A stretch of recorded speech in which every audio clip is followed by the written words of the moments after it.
Allez, salut à tous, c'est Cal et bienvenue dans cette nouvelle revue. Alors aujourd'hui, nous allons regarder le Tupuzuara. Voilà, alors avant de commencer, écoutez, toujours pareil, hein, j'ai parlé un petit peu de l'esthétique générale de la figurine.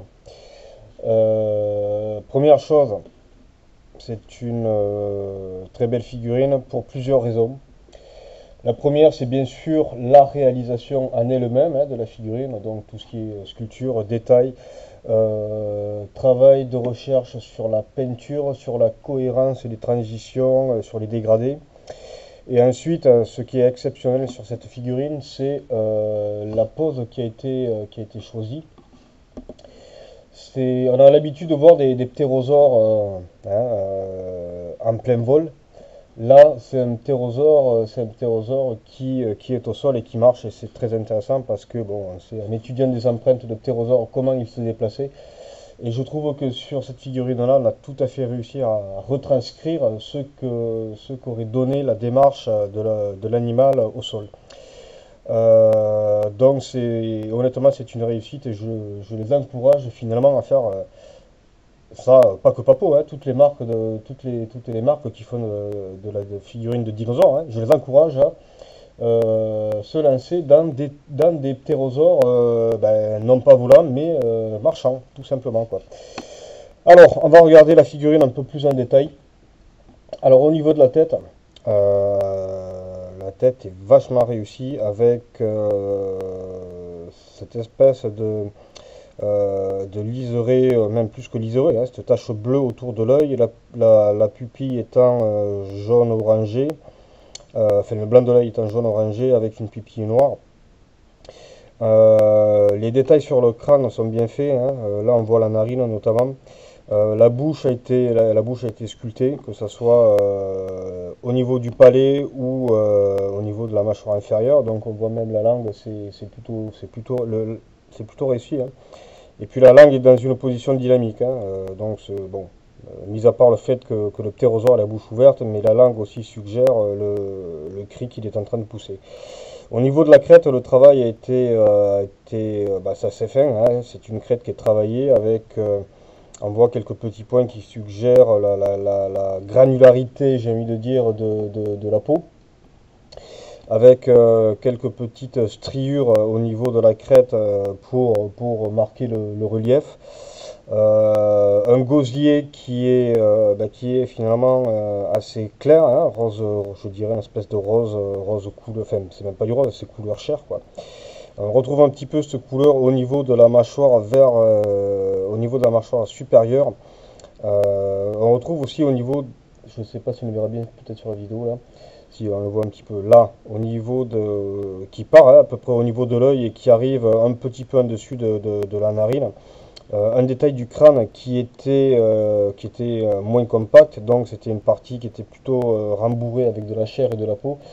Donc là on voit bien le relief, on voit bien le contraste entre la partie qui est vraiment osseuse en dessus et la partie là avec les trois petits points qui est plus de la chair et des cartilages.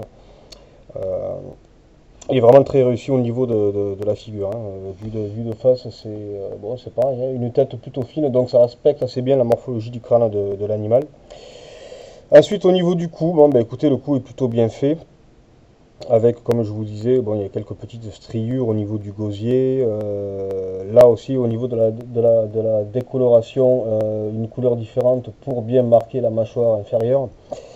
Quand on arrive au niveau des épaules, bon, mais là aussi c'est bien fait parce que ça retranscrit bien ce qu'étaient les ptérosaures, c'est-à-dire que ce n'étaient pas des animaux qui étaient super gras.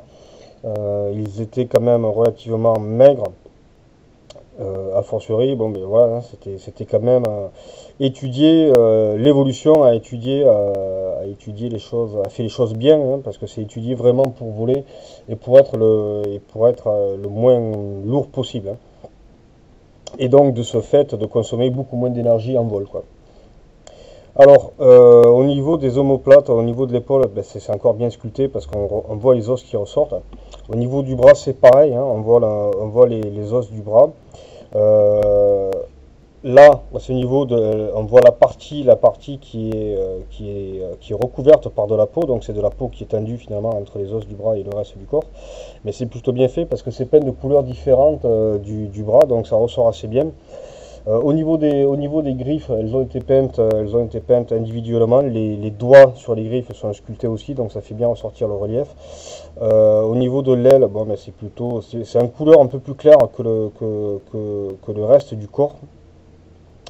Donc là aussi, ça marque un contraste, c'est un contraste qui est plutôt pas mal. Et puis là, je suis en train de le regarder et c'est vrai que à la limite, on pourrait même y voir un effet de transparence. Bon, c'est pas le cas, mais je veux dire, la couleur qui a été utilisée nous suggère une membrane de peau qui est super fine, quoi. Alors au niveau de la patte arrière, ben là aussi c'est bien fait parce on voit le fémur, on voit les os de la jambe là, hein. Et là encore une fois derrière cette partie, cette membrane de peau qui faisait la jonction entre la patte et l'arrière du corps. Sur les pattes arrière, bon, mais c'est pareil, hein, les ongles ont été peints individuellement. Bon, même constat pour l'aile, pour l'autre aile.